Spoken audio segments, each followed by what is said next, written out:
Welcome to another episode of the Chess4Life Spotlight, where we meet amazing individuals from around the world, discovering their connections with chess and using chess to positively impact the world. I'm your host, Elliott Neff, National Master, founder of Chess4Life, and author of A Pawn's Journey, Transforming Lives One Move at a Time. With me today is Abel Talamantez. I hope I said that correct. We'll correct it in a second here. But it's a joy to have you today. Met you a few years ago, and the amazing work you're doing these days to impact a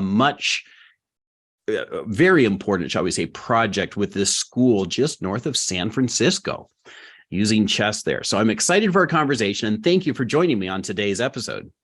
Hey, Elliott, it's nice to see you again. It's Abel Talamantez.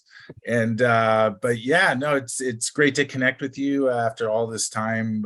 We've seen each other at like national championship events and team events, and it's great to reconnect.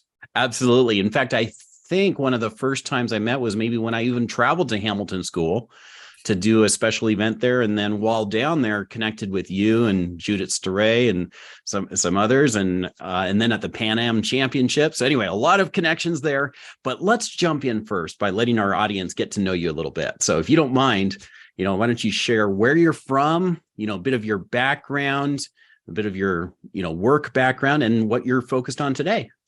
Yeah. So sort of my background's I think it's interesting, the journey getting into chess. I was a scholastic chess player when I was, I learned chess when I was 12. I got my first chess set as a Christmas gift from an aunt. It was sort of one of those gifts like, you're at a local store and you got to get a gift for someone.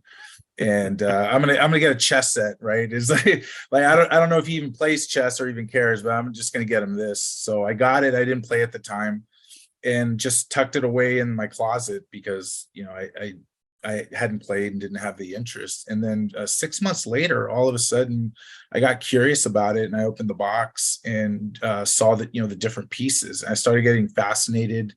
That there were different pieces, and then it had a list of instructions there, and then learning that each piece had a different type of move, and that became a little bit fascinating.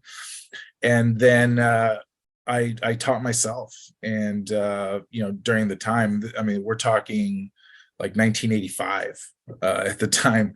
And so I learned the basics of the moves, and I wanted to take it further, but there wasn't at the time where you could just go on chess.com and play chess, right, and learn how to play. You actually had to find live people to play.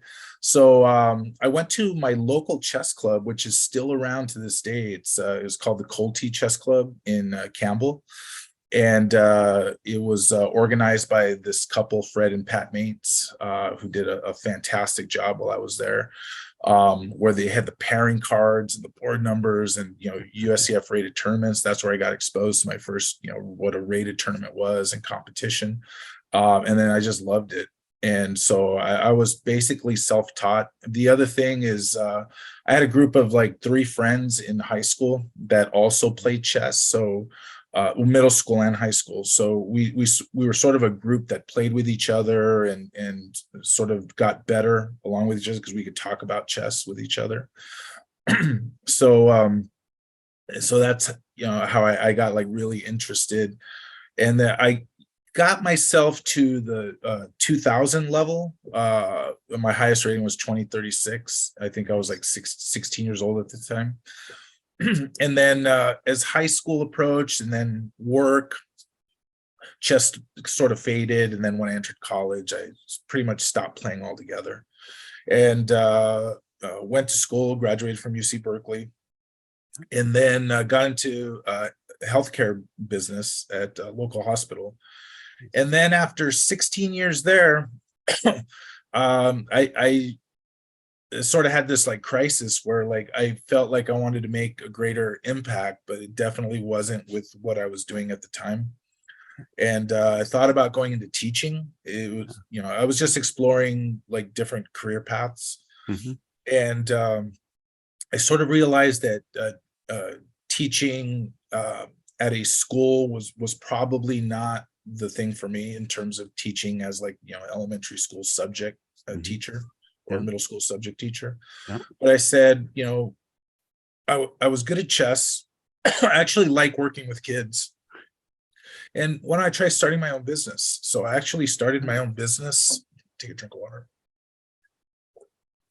I started my own chess business, providing after-school enrichment programs, and that was really exciting because there was a lot of creative freedom in that, and it's fun to try to hustle and like create your own thing and develop the relationships, and built it up to about 30 schools. Nice. Hey, you see my dog in the background just hanging around. That's So awesome, by the way. Just hearing this, right? You took something that was a passion a bit as a kid, you pursued it to quite a significant level, right? Candidate master level. For those listening who don't know the rating level, over 2000 is that candidate master, and 2200 is master level. And you can learn more about ratings if you look at other blogs we've posted.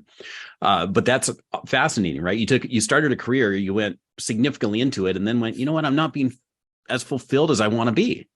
But hey, I've got this, skill, interest with kids. You got skill with chess, and you put them together and became an entrepreneur. And the thing is in the healthcare industry, I was good with people and interacting with people, and having relationships like that. Yeah. But like what I did in healthcare was completely isolated. I worked in the basement of a hospital, assembling surgical trays, basically.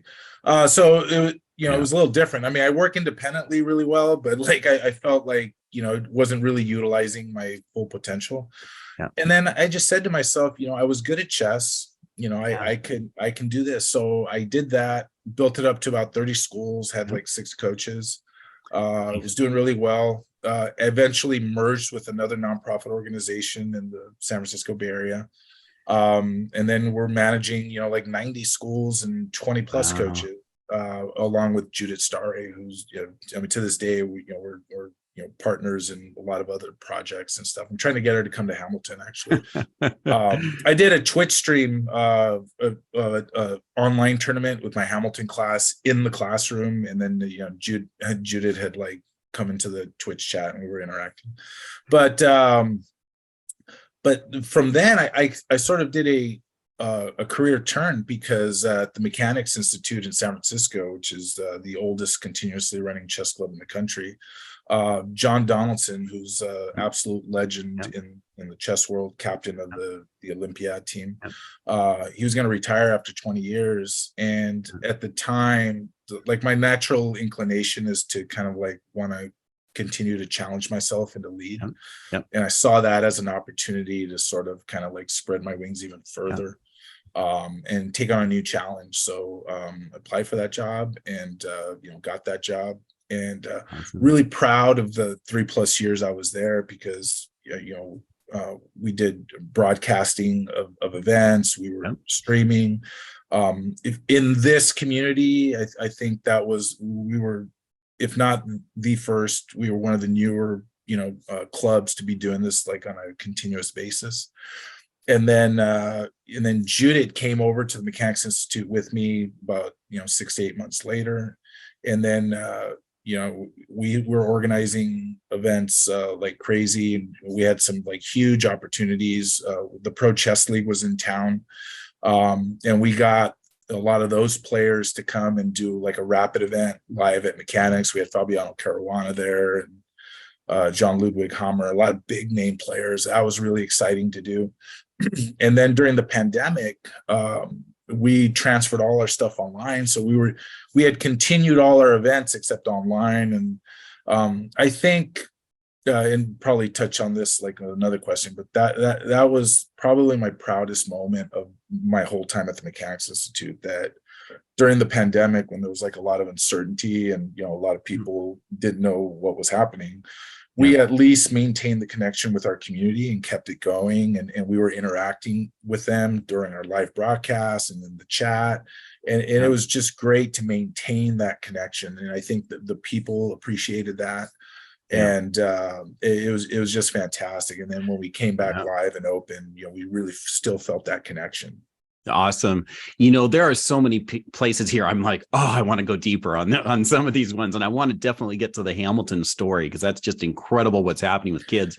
Before we do, though, I want to dive deeper here. And for some people listening, you know, the Mechanics Institute is a club in San Francisco, one of the most prestigious in the US, been around for a very long time for chess players and well-known chess players.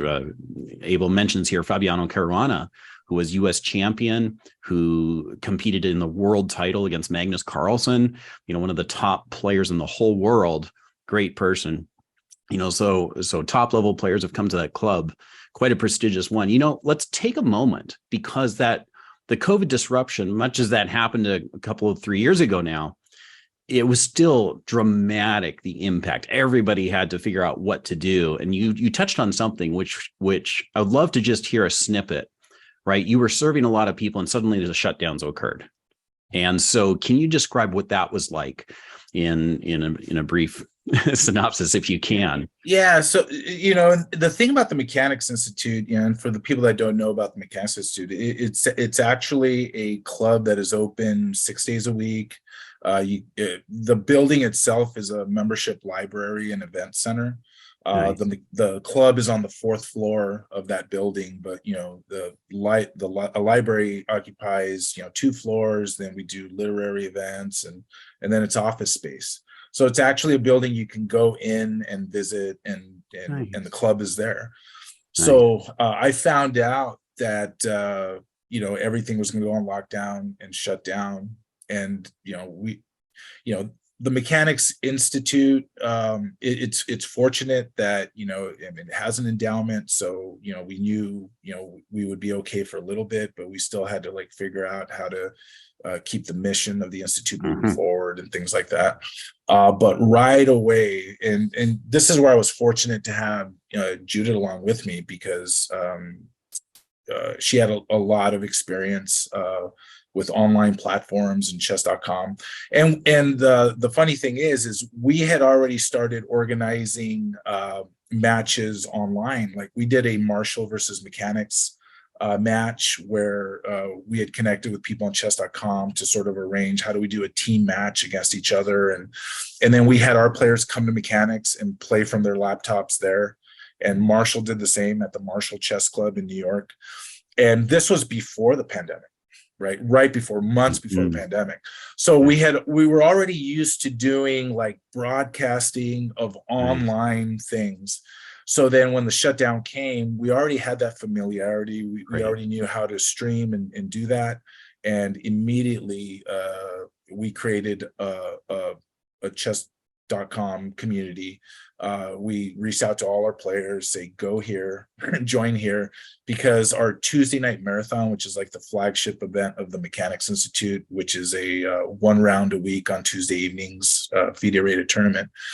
We literally continued the Tuesday night marathon the very next week, except online.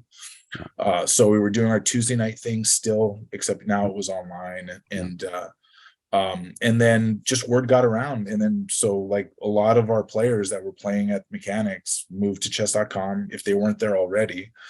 And then they were just playing our events. And, you know, and then the US Chess came up with like online ratings. So now our events were online rated. And I think one key important thing is we partnered with Ken Reagan, who's like, you know, the world's leading authority on, you know, online cheating. We reached out to him asking if he would review our rated games to ensure the integrity of our games. And he was gracious and generous enough to do it for free if he could use the data of those games as part of his own research, because he teaches at a university. So that was a great win-win relationship, and I think it stood us apart in being able to provide these events because we would be able to check for fairness. That's awesome. Wow. Very cool. So that chapter in your life, right? You're serving that community, and then you ended up moving to the next phase. And why don't we jump into the story of Hamilton, right? If you could give some background on Hamilton, the story of what's going on there, who they are, how chess came into it, and what you're doing with the program today, that would be awesome. Love to hear it. Yeah, so it was sort of exciting, just that whole journey of doing that. Two people that are on the board of Rise Scholars Inc. It's a nonprofit organization that's really looking to make an impact on youth, especially youth in underserved communities. Yeah. Um, uh, Michelle Huff and Jay Ferguson, they had reached out to me while I was at the Mechanics Institute because they saw the benefits of chess as an impactful tool for kids, and they thought that chess could make a significant impact at the Hamilton School in Novato in particular. And just to give background on the school itself, it's in the Marin area, which is normally considered to be an affluent area. But the kids at these school, it's about 78% Latino background, definitely underserved communities. And the thing with like an organization like Rice Scholars, in addition to the chess, they do reading intervention and math intervention. They provide a summer program where the goal of these programs is actually to help them academically and socially, not just to provide just like a fun place to to play and hang out. And chess was going to be part of that tool or that strategy for making a positive impact. So they reached out to me at Mechanics asking if I knew anyone that could coach as a full-time gig at their program. And they wanted to run a winter chess event, a winter chess tournament. Yep. So Judith and I said, we'd be happy to do it for nothing because, we believe in your cause. Yep. And I knew someone that I thought would be a really good fit, and it ended up being women's grandmaster Carla Heredia, who's, a native Spanish speaker, great with kids. So I referred them. They ended up hiring her. And then we ended up going there to run the tournament. I remember when I visited the chess club, they actually have a dedicated chess room on the campus, which is fantastic. The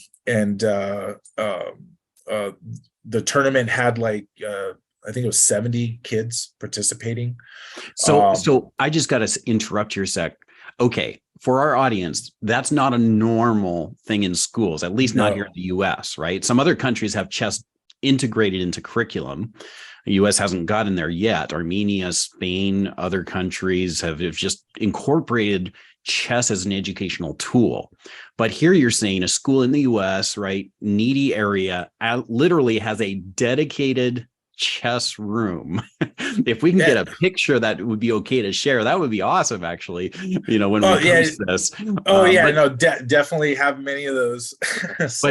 but share a bit more. What does that mean? So what is that there for? And how's it utilized? Like you said, it's actually rare for even existing clubs that run events to actually have their own dedicated space. Probably most chess clubs out there that run events on a weekly basis are like renting or sharing a space. But it's impactful, I think, that there's an actual club on the campus for the kids, because I like to tell the kids, this is your space. So they know when they come to club, this is their space. It's for them, for chess. And in the chess club now, we have pictures of events we've gone to and pictures with the kids there, so that they know that they are a part of this club and this community, and they see their pictures on the wall right now. And then we have, the trophies that we won at some scholastic tournaments. And I think the kids really enjoy that. That's their place. And for some of these kids, I think it actually feels kind of like a safe place that they know they can go to and socialize and play some chess. So I think that's meaningful for any club that has its own space. People to identify, they know they can go there, that's what they do there. They're part of that. And that's what we're trying to, I think that's what they envisioned, Jay and Michelle, by getting their own, and I'm just trying to keep that going. That's awesome. And that's extremely meaningful, especially when you talk about marginalized communities or areas that have, as we use the term, underserved or lack of resources and such, many barriers, family situations that may not be stable, right? Low income. communities, and then to provide something where they feel like they belong and they can achieve here. Right. That's powerful. So anyway, I wanted to touch on that because that's a very unusual aspect, and love to hear how this has impacted. So if I could, you were talking about the journey here and volunteering your time. I'd like to close that loop on how you ended up being there full time.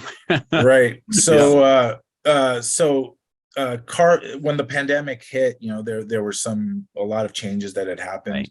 Right. Hamilton continued to offer chess online, but what had happened was the instructor, Carla Heredia, she ended up having to go back to Ecuador.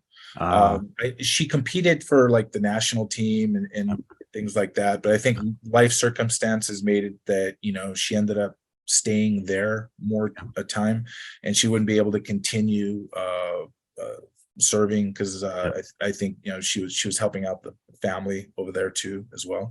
So they had reached out back to me and said, "Hey, do you know anyone?"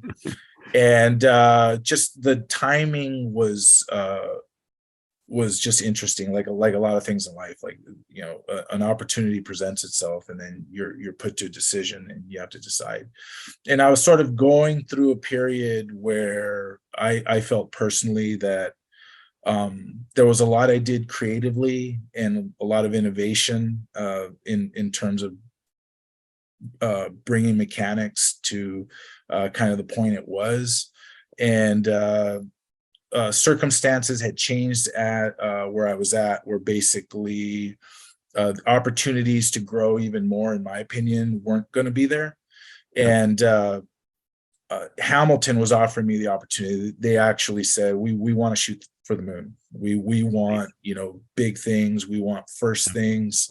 We want to take as far as you can do. And that's just something that really resonates with me, to have creative freedom, to have control over your modes of communication and how you can interact and have your ideas respected. So awesome. Talked with them, and the opportunity was there. I mean, for me, I've taught in enrichment classes, but this was going to be like a new thing because I'd be working with these students all the time. So it's not just a class at a school once a week, and then you teach another class at a different school once a week. These, it's going to feel like more like your kids, right? You're going to have an impact on not just their chess education, but you're going to know them personally. You know their parents. So that was an interesting, exciting thing that I hadn't been a part of before, just because opportunity like that hadn't presented itself. So I took the job, and I started actually February of this year. And it's just been the most rewarding chess experience that I've had of anything that I've had. It's just been it's almost emotional when you talk about it, because it's almost a feeling like of life redemption, that you get the opportunity to impact these kids in this way, and you feel the energy going back and forth, and they look forward to you. I look forward to them. And this is an everyday thing. And even in the classroom, like I said, more than half the kids speak Spanish. I'm imagining more than half speak it at home. And even in the classroom, we have those that are just more comfortable expressing themselves. They just speak Spanish, and they understand English. So like they speak Spanish, I speak Spanish back to them. Where it's relevant, I'll respond to them in English, so that everyone and like everyone respects that in the chess club and classroom, and just everyone feels comfortable and have the trust of the parents, and they're very involved in helping out in sort of building up the club, and it's just fantastic. It's just an amazing experience. Wow, this is really cool. So let's talk. You've been less than a year. You finished out, let's say, half the school year, and then you're into this second season there. And of course, there was an established chess initiative already for some years. So how large is the school, and what percentage of that base participates in chess? What grades does it cover? Right? Can you give us a few details about that? So the school's got about 600 students. It's a public school.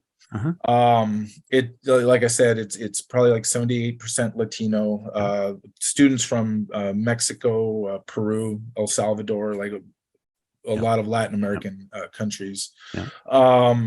the chess program itself covers grades 2 through 8. Okay. Um, So it's a K through 8 school? it's a K-8 school. Okay.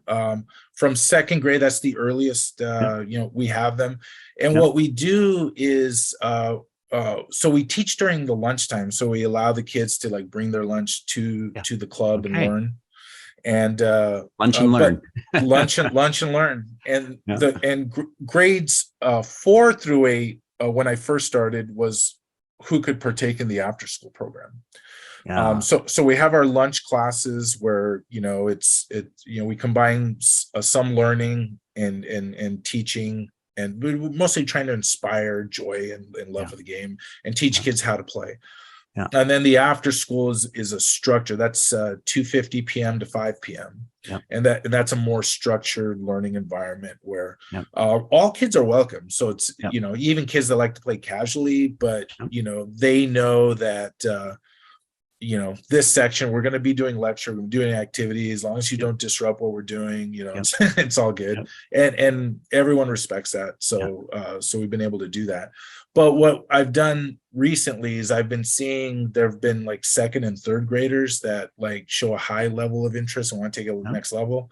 So we sort of opened the after school up. So we say it's 4 through 8, lower grades by invitation, but really invitation means if you tell me that you really want to do it and you're welcome. you're not disrupting everyone, That's awesome. You're totally welcome. So of the school, if I say like around 600 kids, I would say about 400 know how to play chess. That's awesome. So 2/3 basically. 2/3 of the school and know how to play chess. And the majority of our after school team class are girls. The majority are girls. That is fascinating, right? Because chess typically has been, I used to say, like the opposite of figure skating. 10-1, boys, girls, girls, boys, right? Right. And it and I've talked to Jay, who I mentioned about that. I go, this is really because this is not the case pretty much anywhere where you see the higher level than normal, and like what explains it. And I think for Hamilton, given his experience when he started sort of the program and what's happened and what I've seen is that especially the lunch class, it's a very social atmosphere. And so what happens is when girls come in, eat their lunch and play, they bring their friends in and then they teach them how to play. And they socialize and and everybody does that. So everyone feels comfortable just coming in, bringing their friend in. And so sort of what I'm trying to do is, okay, we have this high number of participation among the girls. Would love to transition them to competition, the ones that really want to do it. And most of them do want to do it.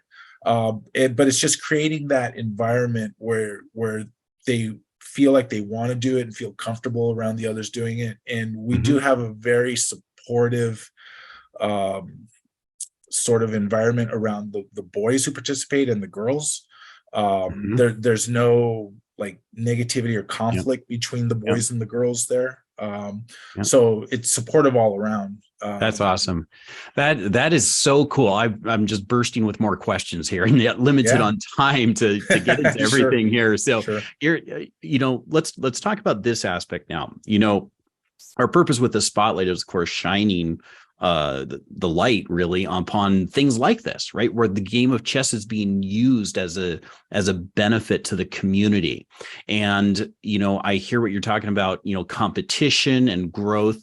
If you think about it as a whole, what are the key benefits that you see chess bringing to these youth? And you've touched on, obviously, some social connection aspects, a feeling of belonging, a sense of belonging for kids who might feel, not very safe in the regular world. What else do you see? And let me add to that. And what are the goals for this chess program? Like, what do you see as success? Yeah, that's actually a great question. And I participate in the Chess and Education Committee at US Chess, and I brought this up. So like the goal of the chess program at Rise, it actually has nothing to do with, winning championships or, winning trophies. Really, the goal is to get them excited and passionate and curious about learning, about learning how to be better at something through practice and effort, learning from their mistakes, learning sportsmanship, learning, considering multiple options and trying to figure out how to logically find the best option with the information you have. Like these are all like building block skills that kids real will be able to world apply. skills. Yeah. They'll be able to apply it in other areas of their life. So, so that is success to us. If we can teach the kids sportsmanship, how to calculate, or having the patience to calculate, learning how to like manage their time and the clock, like all these chess skills, but it's actually skills that are going to benefit them in other things. So that is success. If we have kids coming in, they love coming in to play. We see progress and curiosity and passion and joy for what they're doing. That in itself is success. Like all the rest, the going to competitions and, doing well or not doing well. Well, if we don't do well, then that's a learning opportunity. Right. And let's explain that to them and coach them up that, this can be a good thing. We need to learn from this, and it's okay to not always have success, and to have future success, you gotta deal with the not having success. So always looking at learning opportunities wherever they come, and having the kids understand and learn that even through failures, there are opportunities to get better and learn from and seek something positive from. So that to us is like the measure of success, and that's what we're trying to do. All the other things will come along with it, but it has actually nothing to do with chess success. It's really about personal success. That's awesome. And obviously success does come over time, right? You get kids, they grow, they want to do it, they will achieve at times, and the team celebrates that. But I love what you're talking about here, because what I'm hearing you say without using the term is really you're helping them develop grit, a growth mindset, right? A willingness to fail forward and embrace challenges as opposed to shy away, right? So you're building their strength. And that's crucial, and I'll give you a perfect example. Like one of the things that like I've discovered that these kids they really enjoy puzzles. And what I did was I gave them a puzzle competition packet that Susan Polgar actually made. She came to the Mechanics Institute in 2019, and she's famous for doing these puzzle solving competition with kids and what have you. And for those listening who might not know the name yet, Susan Polgar is well known in the chess world, being the women's world chess champion and competing in the open championships at the highest levels. In fact, even at one point defeating Garry Kasparov, who is a many-year, I believe it was even the longest reigning world champion. And so, at least in modern times. And so Susan Polgar, amazing individual for chess. And so and still very much active, still very much active in the chess world. And so these puzzles had mate in ones, mate in twos, mate in threes. And just to explain, it takes a lot for kids that are like learning chess, and to solve a checkmate in one, takes practice and perseverance. But then to learn the steps in solving like a checkmate in 2 and 3, where you gotta calculate not just the first move, but then the response, and then the response after that, and then going to the third, the move, and then the response, and then the response, and then the response. And like that takes struggle and work. And I remember I gave it to the kids, and when it came to the mate and threes, they would give like, well, is this the first move? And I'm like, well, it might be, but let's calculate it out. And the thing is like when you give them that push to get them to try to solve it on their own, and as long as you do it in a supportive way that guides them, they rise up to the challenge of trying to solve it. And then they feel the inner reward when they push themselves and then they're able to do it. And I think that is in line with the Rise Scholar program, where in terms of not just chess, but in reading and math, they say these kids, even if they're at below grade levels in reading and math, as long as they get pushed in a supportive way, they can rise up to the challenge. And we're seeing it in chess. I think Rice Scholars is seeing it in their reading and math programs through their summer program, is that they can do it. They just need the right support and guidance and the challenge that they can do it, keep working through it. Let's keep doing it. And they do rise up to the challenge. And that's like rewarding as a coach to see, and walking that fine line where, you know, you're challenging them, but you also want to support it because you know it's not easy, right? And you know, there's frustration and managing that frustration and pushing through it. Absolutely. So, yeah, it's a lot of fun stuff in there.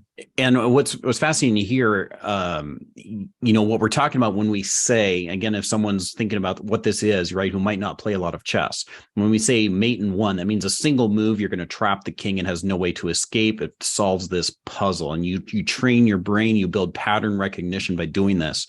And then a mate in two is actually 3 moves, because it's what's your move, what's the opponent's response, and then what's your next move that produces mate. Then we call that ply. So mate in 1 is 1 ply, mate in 2 is 3 ply, mate in 3 is 5 ply.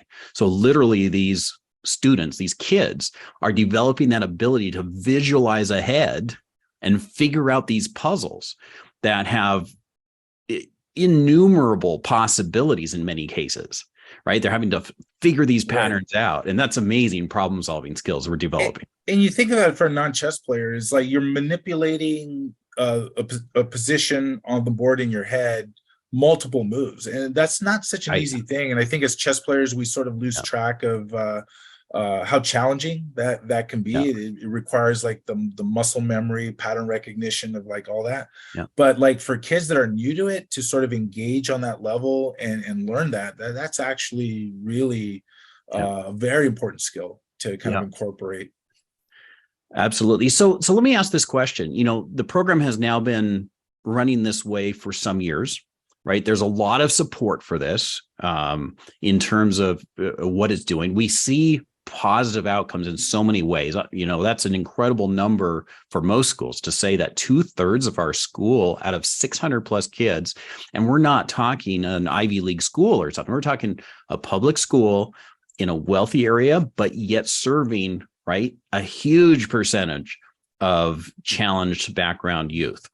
So when you look at that over these years, is there some metrics that the school has observed, seen some outcomes outside of the chess engagement that would say this is succeeding in our goals to help youth?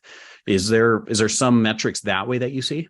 There are some metrics, because I know that Rice Scholars is compiling those metrics through their Summer Hawks program, and trying to see these kids that go through their program, which they go through the chess and the reading and the math. They are in the process of compiling those statistics. And I know, because they talk about it all the time, like it's very important to them, because they would love to make an impact, not just in what they're doing, but actually policy on a larger level. So I don't have those metrics. I know they are compiling it, but I have no doubt that it's something that's going to come to light, because I know that particular part is something that's very important to them. I will be watching this closely and love to see, you know, what is observed there, you know, because we do talk about the benefits of chess and transferable skills, or how do you evaluate the outcomes, because you see things happen, but causation versus correlation is very difficult to figure out, right? And they're conscious about creating a healthy balance between everything, because just real quick, they just incorporated athletics as part of their program. So now it's chess, athletics, reading, math, and they make sure that, you know, the athletic director, and I mean, we're really close, Coach Neil. We're making sure that the days that our programs are scheduled don't make it so that, like, my chess students can't participate in chess, and I want to make sure that they can participate in athletics. So we have great communication in making sure. And the one thing I love is that it's important for Rise that these kids get exposed to everything. We don't want them to have to choose necessarily only between chess and athletics. So we work to create a harmony where, you know, they can do basketball on this day and this day, and then they do chess on this day Yep. and this day, right? So Yep. to make sure to create like the well-rounded opportunities for kids to explore various things, not just chess, but Yep. and I also think, I mean, a lot of our chess players are actually stars on the soccer team, That's awesome. right? And it's like, Awesome. you know, the athletes of the school play chess, right? Yeah. And, you know, let me insert a moment here. That is something I'm seeing more and more of as well, is this correlation or this connection between achievers in sports teams, right? Applying the thinking of chess, you know, just like that Right. famous quote with Wayne Gretzky, right? He doesn't skate to where the puck is, but to where it's going. Right. He's thinking ahead. And that's what chess players are trained to do, right? Right. To really think ahead and plan ahead. And I hear this with NFL players that we've talked to, right? With so many sports players, there's parallels, shall we say. Well, Kobe Bryant used to say, you know, everyone else is out there playing checkers. I'm out there playing chess, right? Exactly. Which, you know, there's another level of Exactly. you know, future thinking that's going on, you know, according to him. And you see that in movies and in sports all the time. Yeah, well, this is awesome hearing about the progress there. And, you know, as we're getting close to wrapping up, I got a few more key questions I want to dig into here before we run out of time. And for those listening, by the way, be sure to like, subscribe for more amazing stories of how chess is transforming lives and communities. But, you know, you touched upon some of these benefits of chess, and we don't need to go into all of them, right? We talk about this a lot on this show. But you mentioned some that really align with like the Chess4Life life skills we talk about, you know, and there's 10 of them that we touch on a lot. If you think about these different mindsets of success, which one or two really stand out to you as hugely important? And for those listening, I'll just list them real quick here. You know, we're talking about things like the win, draw, or learn mindset. We say there's no lose, there's learn, right? There's the can-do attitude. There's this always improve mindset, this better together, goal setting, planning, sportsmanship, healthy habits, right? Focus and respect, and just so many key life skills. What stands out to you from your experience, both teaching and even in Hamilton? The one that really stands out to me is respect, because what we really try to do, one thing I've really learned in like a lot of things I've done in chess, not just Hamilton, but like other places, is that people matter, and treating people a certain way matters, and it has lasting impact, because when you show respect and people feel that, you're going to get much more back. That's not really quantifiable. It just exists. And one of the things I'm like trying to create is an environment at Hamilton where the kids learn how to respect each other and be supportive of one another. It's not uncommon for like, you know, new class, you know, there's some people that feel like outsiders, and some people that, you know, may not fit in naturally as well as others. And, you know, there might be like some fun poking as you know, just kids being kids, but, you know, try to say, wait, that's your teammate. Like, you gotta elevate them, because you never know, you're going to be at a tournament, you might be counting on them. Right. And it's like what you do with them now to help them develop is going to pay off for the whole team. And it's like, and you don't want to be that person where like you might end up someplace where, you know, you don't feel like you're fitting in, right? You want that support coming back. So we make sure that respect and that supportive environment, that kids at least understand that and are sort of coached to that. And like it's not something that I think like, you know, is like a skill that you think you got to learn, but it is a skill to be aware and conscious that hey, you got everyone that's on your team, you got to make sure you know, they're doing their best, or they can do their best, and you at least do it by, you know, showing support and not, you know, further alienating or things like that. So I think that's an important thing that definitely transcribes to like other things in professional life and what have you, just the value of people rather than, you know, just rote processes. And I think the other thing is definitely sportsmanship. And when I say sportsmanship, I encompass the you know, the learning from mistakes, sort of the winning and losing with grace, Yeah. You have those kids that, like, when they're winning a game, hey, Coach Abel, look at this game, go over this game, right? But then, if they blunder, like, no, don't go over my game, right? It's like, no, like, let's go over the game, right? Whether win or lose, if there's something to learn, let's go over it, right? Yeah. And just sort of, teaching them about the learning process first, and just being a good human with each other, whether you win, lose, or draw. Yeah. So I think those sportsmanship and respect, definitely, like, a central thing that chess can offer to teach to kids. And actually, it's really important, because that's probably not one of the first things that when people think about chess that may not be into chess, that is something that you learn through chess. But it's so fundamental and crucial. And like I said, these things transcribe to a lot of other things in their life. Absolutely. What amazing skills, right? For these kids to develop this over a game, learn to work together.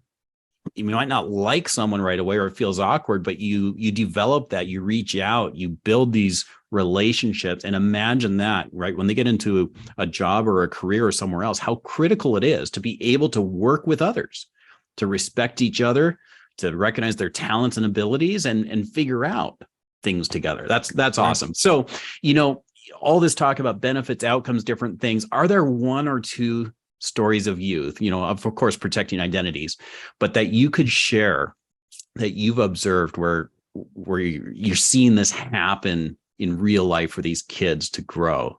Are there one or two individual stories you could? Yeah, I mean, I can tell you this one story that sort of alludes to, like, what I just talked about. We had taken the kids to a tournament in the San Francisco Bay Area, where kids compete individually, but they also compete as part of a team, right? Where the team top scores from the school count as a team. Yeah. And I remember we went into the last round, and we needed certain outcomes to happen to get first place in our section. Yeah. And when we saw the pairings, like who plays who for the final round, we noticed that two of our players were going to be competing against players from that particular team that we needed to lose in order to leapfrog them, right? Yeah, yeah. And those are pivotal games, right? Because your team gains the point, their team may not get the point, right? Right. Versus the other way. Build point. Right. And instead of, like, what's called scoreboard watching, where you're hoping that player loses and we win, like, we have control over it because we're playing them. And we ended up winning those two games. Wow. And I remember after we had the conversation, when we had the team together, I go, look, and those two wins from those two players were not players that were like the best players on the team. Yeah. So he said, like, look, I go, this is what we're talking about. It's important to support everyone in getting better, because you never know whose game is going to really count and help the team, right? In a pivotal game, right? It's like, it's not always the best player. And sometimes the best players will have bad days. That's just the nature of chess, right? Yeah. And it's like, when we support everyone, right, it gives the whole team the best chance, always the best chance to win. So I remember, because we talked about that in class, like, you never know whose score is going to, like, really count. Everyone's always got to do their best and give their best. And it played out in a demonstrable way, right? So it's nice when you're teaching these life lessons that, they're probably thinking, hey, Coach Abel, that sounds great, right? Yeah, like it's a movie, but no, here it is in real life. It just happened right here. So there it is, right? So that was a great story that I remember, because I'm like, yeah, see, I told you, man, we got to pull together always. That's awesome. Yeah. That's really awesome. Well, I've got a last question I want to ask you. That's a really key one. But before I do, are you up for a speed chess challenge? Yeah, let's do it. Hey, let's do it. And then we'll come back and I've got a wrap up question that I'm just burning to ask you, and we'll close with that. Wow. But in the meantime, of course, everybody remember to subscribe if you want to get the alerts on new episodes that come out regularly. So what we'll do here is we'll go to a popular platform, the largest in the world in terms of membership. That is chess.com. And I'm going to send a challenge to Coach Abel here, and we'll send that over, and I'll share my screen. So those who are listening and watching in particular, can get a chance to watch the game. And I might even try to talk through it a little bit. That's sometimes hard to do in a speed game. It makes for good TV though, because like, the emotions come out. Hey, it's always fun to do. And so here we go. I'm going to share my screen here. And then here we are. I'm going to enlarge the board so people watching can see it better. And now I'm going to say play because I'm challenging Coach Abel to a 3-minute game. Not sure what color I'll be. We'll see after he accepts the challenge. And the idea here is we have 3 minutes for each side to complete every move in the game. So here we are. Okay, I'm playing the dark pieces. Coach Abel has the light ones. And quick note, everybody, is we generally try to control that center, and you see how pieces go there. Here I'm off to the side a little bit, but now I'm going to challenge that center with D5. And if you play openings in chess, it's called the Grunfeld defense.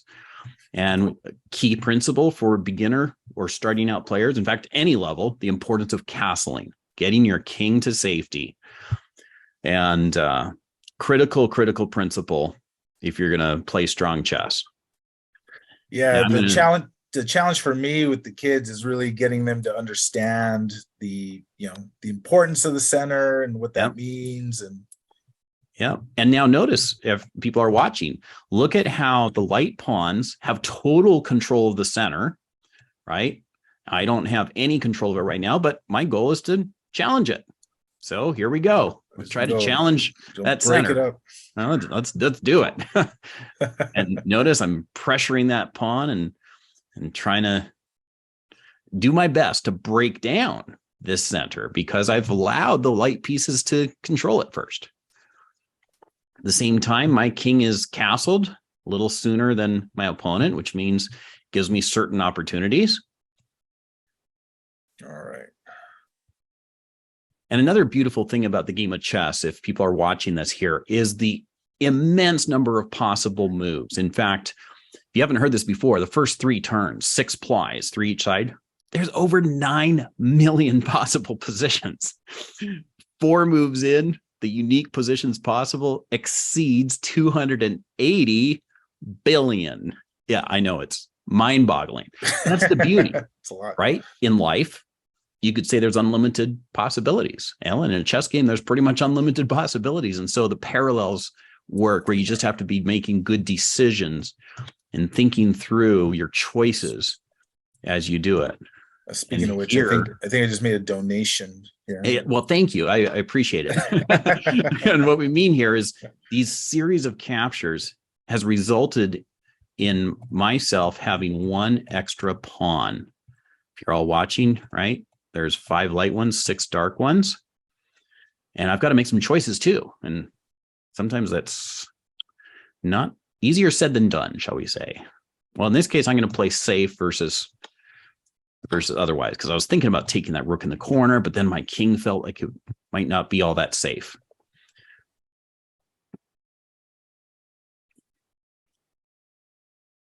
Another quick strategy here, if you're following along with this, is notice how we each have a bishop, but notice how the light pawns, this one's stuck on a light square blocked by mine. And that's one of the strategies we use, is we try to get our pawns on the opposite color of our bishop and put them on the same color as our opponent's bishop, because that gives us just better mobility for our pieces. So let's play a check in here.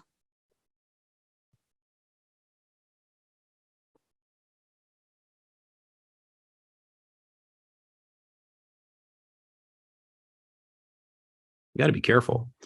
This lineup against my rook here could be a problem if I allow it to be. Which you're not looking to do. I'm not trying to make it harder on myself. And of course, there's the time pressure at the same time. I have this extra pawn, but it's not an easy position. I'm trying to figure out a... Don't like your queen's control of my dark squares here. Mm-hmm. Yeah. And absolutely, that's one of the things. I'm trying to use the dark squares because your bishop's on the light squares. Let's see. Well, let's exchange the queens.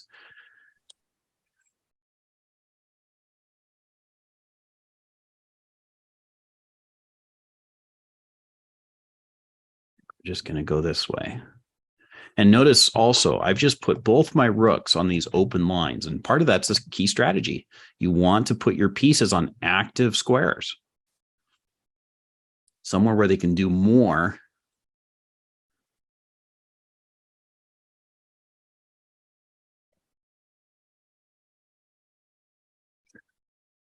I gotta be careful here because like I'm like focused on a position, and then I'll fail to realize you made a move. And it's also time, right? Because here we are. If you look at the clocks, I've got 40 seconds for the remaining moves. You're under that already. So, and we don't encourage youth to move too fast, of course. That's something we're very careful about. And here we have to move fast because of the time.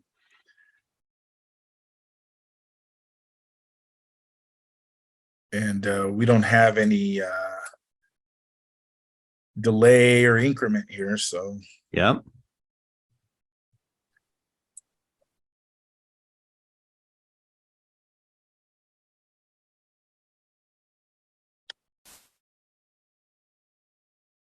this is sort of a strategy in itself in teaching kids about like clock management. It's like,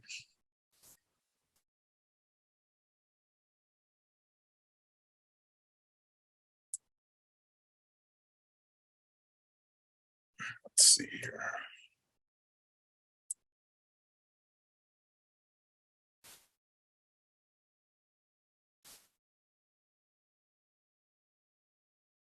Oh, you covering that square? So you got that. Nice game. Oh, thank you. Thank you, Abel. That was nail biting like, at the end there, wasn't it? That's like out of the Searching for Bobby Fischer ending of the movie. Yeah. That's right. Exactly how we cover. And that went so fast. I'm taking 1 second here to look at the end of this one, right? Yeah. And just really fascinating. There's great tools, by the way, online for anybody. You can review games and learn from those games, just like we've talked about.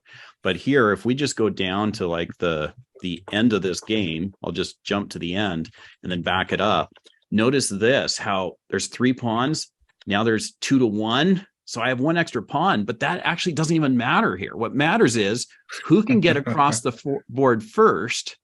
And in this case, because they're corners, notice how promotion to a queen stops the opponent from making a queen safely. Yeah. A key concept there. So that was a fascinating game. Thanks for playing. Yeah. That was a blast. And now for our final question. Right. Can't wait. Mind. Yeah. You know, you've done so much with your life, right? 16 years in a career in the medical field, years in chess as an entrepreneur, as a person this way. And I'm really going to make this really 2 questions. Okay. So just because of all these pieces, the first part of it is knowing what you know now. You know, what advice would you give to your younger self, for people listening? What's like the advice you wish you had heard earlier in life?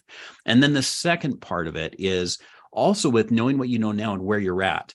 What is the long-term vision that you see? Like, what would you like to see accomplished at Hamilton in particular in, let's say, the next 3 or 5 or 10 years? You pick what it is. I think if I could advise my younger self, I think it would be not to get, I mean, it's hard when you don't have that experience behind you. I would advise not to get wrapped up in what other people think you should be or you should be doing. You know, I had people say, oh, you got to go into engineering because that's where the money's at, or, oh, go into law school because, you know, and it's really focused on like just wealth and status and things like that. Even when I was studying in, you know, college and even high school, like, you know, oh, I should be doing this and AP class for this, and you know, and the thing is like, you know, when I'm picking a major in college, I ended up picking a major that was not what was considered, you know, the lucrative major. I majored in political science, but when I started doing just political science, which is what I enjoyed learning, that's sort of where I flourished, because then I was studying and doing things that I really liked to do, and it transforms to once I started building a business and working in chess. Like once I started directing my attention to the things I love to do, it just flourished. And That's awesome. the thing about getting into the chess business is, I remember I visited my cousin in Mexico City a few years ago. We had this conversation. She was asking me like, "What the heck made you want to go into chess?" Like, and I go, "Well, it's funny that you asked that, because when you get into the chess business, especially the way I did, just starting my own business, like it's not like you have a blueprint of other people where you say, wow, they made a very successful living in chess. You do this, you're gonna do big things in chess. For me, there was actually not that at all. It was purely just following a passion that you had, not seeing the ending of where it's going to go, but you just follow that passion blindly, and it paid off immensely. But it paid off, I think, because when I was happy and I felt like I was utilizing my skills in something I love to do, I at least like to think that people felt that too, and there was something like inviting and attractive about it. That and the same with me. Like I told you at the beginning, right before we came on, you were talking about your podcast and how excited you were, and I could see that. And so to me, that feels, I love seeing when people get genuinely passionately excited about what they're doing and what they're doing. And I think that if you see me at a chess event, like I'm happy to be there. I'm excited to be there. Like this is the place to be. And I think people feel that energy, and it's genuine. And I think that's really what makes a difference, just not in terms of one's own personal satisfaction, but I think in terms of like quality experiences and what those are, is when people are doing something they really feel excited about, passionate about, and then doing it to the best of their ability, because that makes that person invest a lot more of themselves into it than they would if they're working like a job that just like feels like a job that they don't really like. They may be there for 8 hours in the day, but actually they're probably only giving 3 or 4 because mentally they might be tuned out and there's that. Whereas something like this, you're working 8 hours in a day, but you're really giving like 10. Like it feels, because like everything you do is about like what you're doing. So that's awesome. Just what you said there about not necessarily following what people say they think you should do, but really discovering your own passions and unique abilities and pursuing them. That's just beautiful. In fact, from a chess analogy standpoint, it makes me think of this, and I don't think I've ever used this one before. Just popped into mind of, I can just imagine if pieces were alive on a chessboard, and you've got this knight, right? And the knight likes to hop over pieces and do all this, but imagine they're saying, no, you got to move like a queen because it's the most powerful. It's like, right. But that's not how I move. Right. I don't want to do that. Or styles in chess, right? It's like, exactly. Oh, if you're like an aggressive attacking style, but then you're being told, no, you got to be play positional. No, exactly. You got to let yourself go. That's beautiful. And to wrap up, right? And I got to run really quickly after this, but Hamilton, we just got to add that piece in there, because you've done so much already. You've had a history of it there. You've been there less than a year and doing amazing things. Where is your dream for them, even if it's 10 years out or 3 or 5? Well, I'm sort of riding the wave of the people that built it from the beginning before me. I think what I want to do is just be able to create a community and environment where at Hamilton, people like really understand how unique that place is, where the kids feel that is their place. I would love to see these kids, when they graduate from Hamilton, come back as high school students and volunteer and be a part of it. But like sort of the larger goal is to use sort of the genesis of what's happening at Hamilton to grow chess in that Marin, Novato community as a whole. Because there's sort of an emptiness. There was a legendary organizers in Marin Scholastic Chess, Lynette Gordon and Jeff, and they retired. So there's a little bit of a void in terms of providing, rated chess, scholastic chess there. And it'd be great if like what's happening in Hamilton and the partnerships that we're doing with other schools in the area sort of combine to like elevate chess in that area so that it can become a force in scholastic chess and adult chess in the years to come. Yeah, that's awesome.